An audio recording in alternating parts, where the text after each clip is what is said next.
Alrighty, what is up, Brew Crew? Alex here. Today we have kind of a fun video, a little bit different.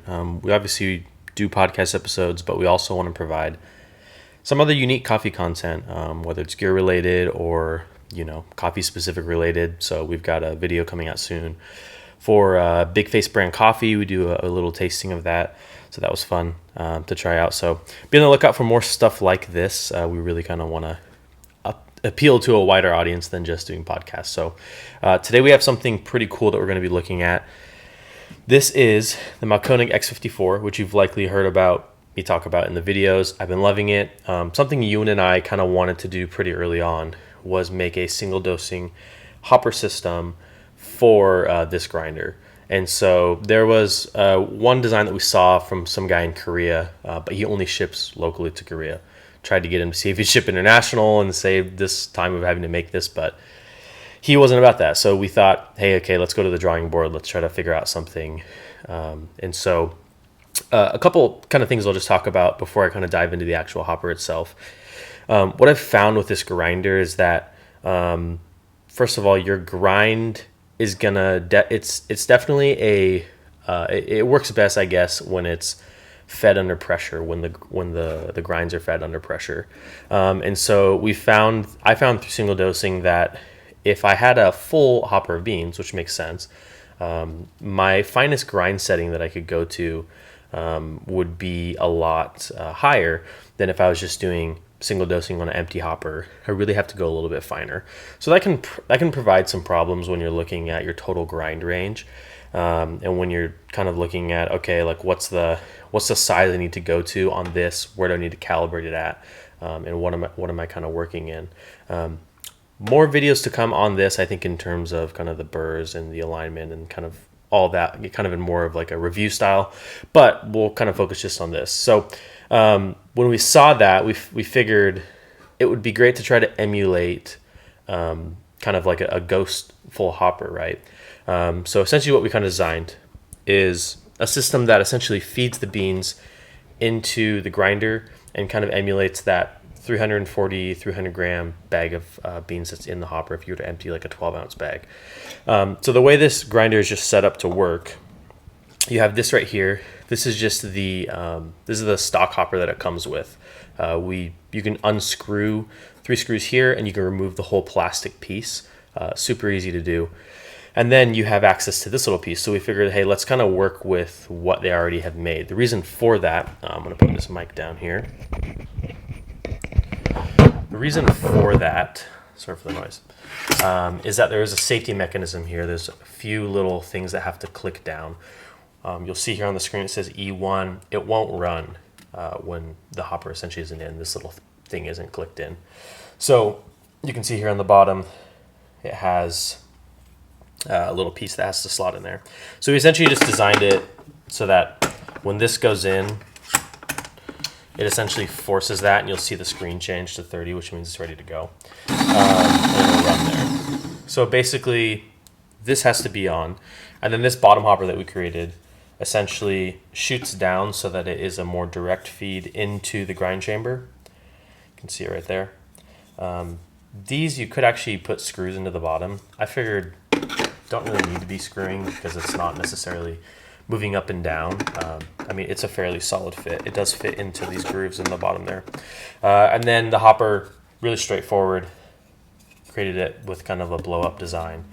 Essentially, you put the beans in, you run, and it runs down and kind of creates that weight on the beans and it kind of feeds them.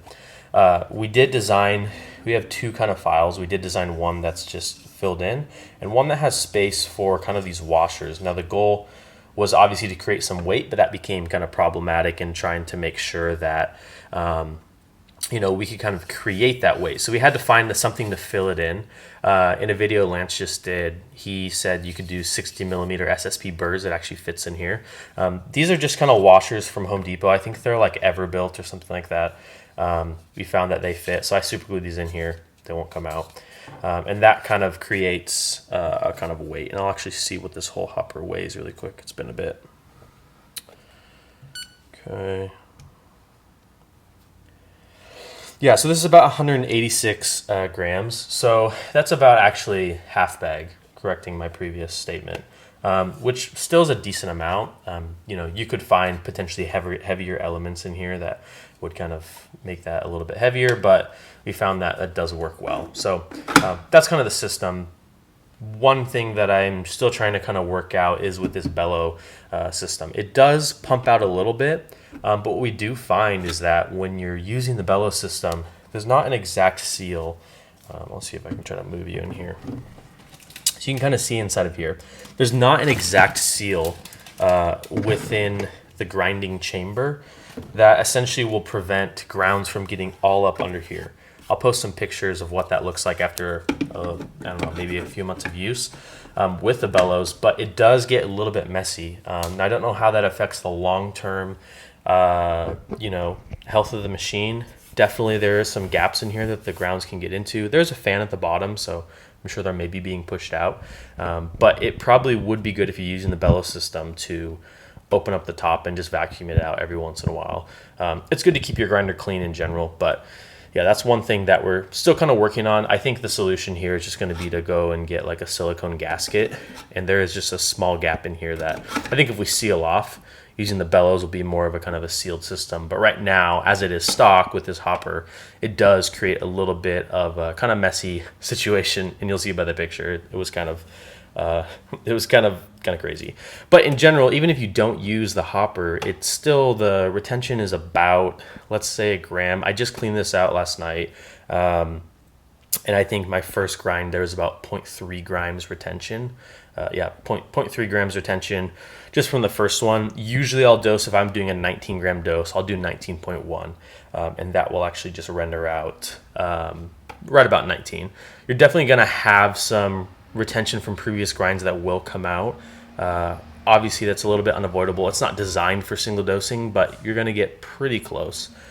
Overall, kind of in practice, I haven't had any issues doing single dosing like that. So definitely use RDT. I would recommend that.